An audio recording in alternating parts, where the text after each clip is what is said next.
यह 3री शताब्दी ईसा पूर्व का समय है, जब रोम और यूनान अपनी पहचान खोज रहे हैं। और इसी दौरान भारत भूमि पर एक नई शक्ति उभर रही है। एक राजा पूरे आर्यावर्त को एकीकृत कर रहा है और एक विशाल दृष्टि रूप ले रही है। चंद्रगुप्त मौर्य एक ऐसा साम्राज्य रच रहे हैं जो भविष्य बदल रहा है। लेकिन इस वैकल्पिक इतिहास में वे यहीं नहीं रुक रहे। वे अपने साम्राज्य को फैला रहे हैं, सीमाओं को तोड़ रहे हैं और भारत को एक क्षेत्रीय शक्ति से वैश्विक अधिराज्य में परिवर्तित कर रहे हैं। एक्ट 1 विस्तार का आरंभ। चाणक्य परिस्थिति को भांप रहे हैं। सिकंदर की मृत्यु के बाद यूनानी जगत भीतर से बिखर रहा है।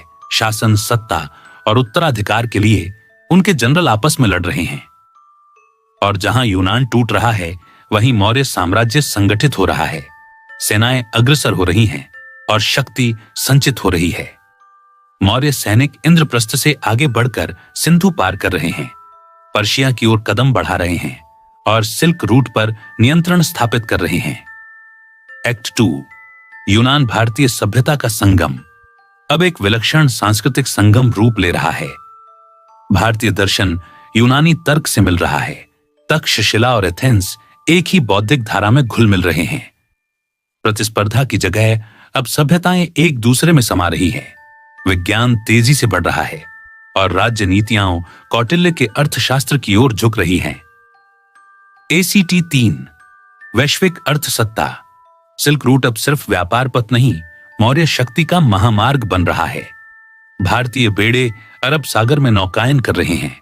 मध्य एशिया के बंदरगाह मौर्यों के आधिपत्य में आ रहे हैं और मिस्र तथा भूमध्य सागर तक व्यापार भारत के माध्यम से बह रहा है। रोम आर्थिक केंद्र नहीं, भारत वैश्विक अर्थव्यवस्था का केंद्र बन रहा है। एक्ट 4 ज्ञान का उत्कर्ष। जहां शक्ति स्थित हो रही है, वहां ज्ञान भी फैल रहा है। भारतीय धातुकर्म आगे बढ़ रहा है। गणित विश्व में प्रसारित हो रहा है। खगोल शास्त्र काल और दिशा की परिभाषा तय कर रहा है। एशिया भर में विश्वविद्यालय उभर रहे हैं। लिपि और प्रशासन भारतीय मानक अपना रहे हैं और संस्कृत प्राकृत राजनय की भाषा बन रही है। एक्ट 5 एक बदली हुई दुनिया।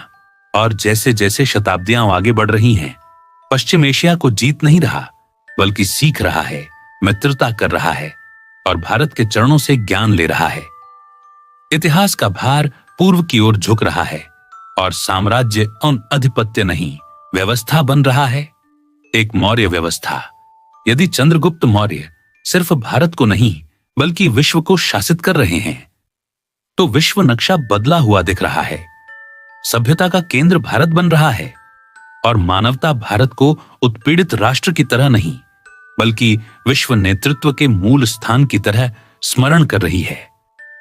इस संसार में साम्राज्य विजय से नहीं, प्रकाश से जन्म ले रहा है।